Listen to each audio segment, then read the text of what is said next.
I want to go to Dr. Chad Hanson. He's a California wildfire scientist and a forest and fire ecologist.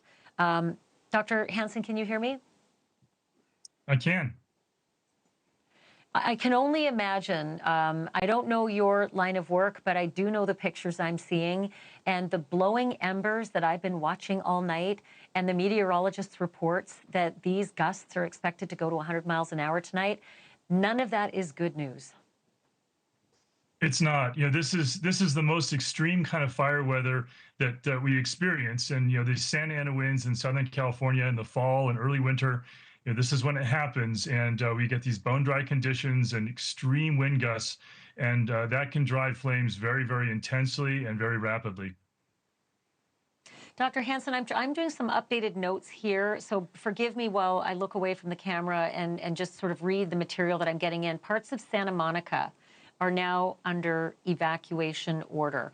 We've been reporting on the Palisades throughout much of the night, where 30,000 people were evacuated. Suddenly, another report came in about an Eaton fire, which is 35 to 40 miles away from this to the east and north and east of Los Angeles, where yet again, hundreds of acres are on fire. And I'm just sort of wondering, like, what science can people like you lend to firefighters when you have winds like this, which literally can take embers anywhere? Yeah, this is really key, and I know the Eden Canyon area well. I grew up hiking there, and so there's steep topography, and there's a lot of homes at risk there too. A number of folks have commented, that there are places where the firefighters just aren't engaging the fire, and that's the right thing to do in these conditions. The firefighters are focusing on trying to save lives and homes. They're doing evacuation assistance. They're doing structure defense. They're really focused on public safety, and that's the right thing to do, because when you have 60-mile-an-hour winds, 40-mile-an-hour winds, 80-mile-an-hour wind gusts in these bone-dry conditions, you can't stop those fires. These are weather and climate events. But what we can do is get people out safely, people and their animals. We can save homes if we take certain steps and if we focus our priorities there. Yeah, and I mean, I sort of wonder, look, meteorologists do their best, but these winds are whipping. And again, at 100 miles an hour, my assumption is that embers can be taken a long way, but how long can an ember be dangerous, and just how far should people in the Los Angeles area be concerned at this point? Well, embers can be driven by winds by a mile, even 2 miles in advance of the flames. So they can go a long ways, sometimes even farther, but it's very common to go a half a mile or even more. And this is one of the unpredictable factors in fires like this. When you get the winds with these gusts that are extreme and the winds are swirling, they can move embers in just about any direction.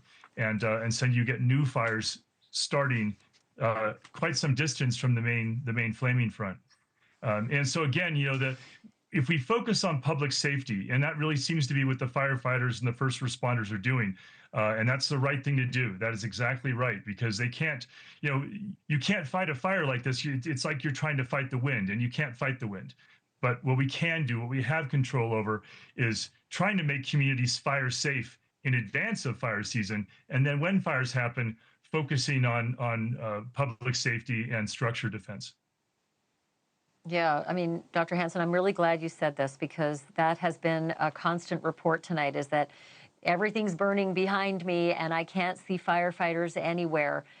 They're trying to save lives, best they can before getting the flames out.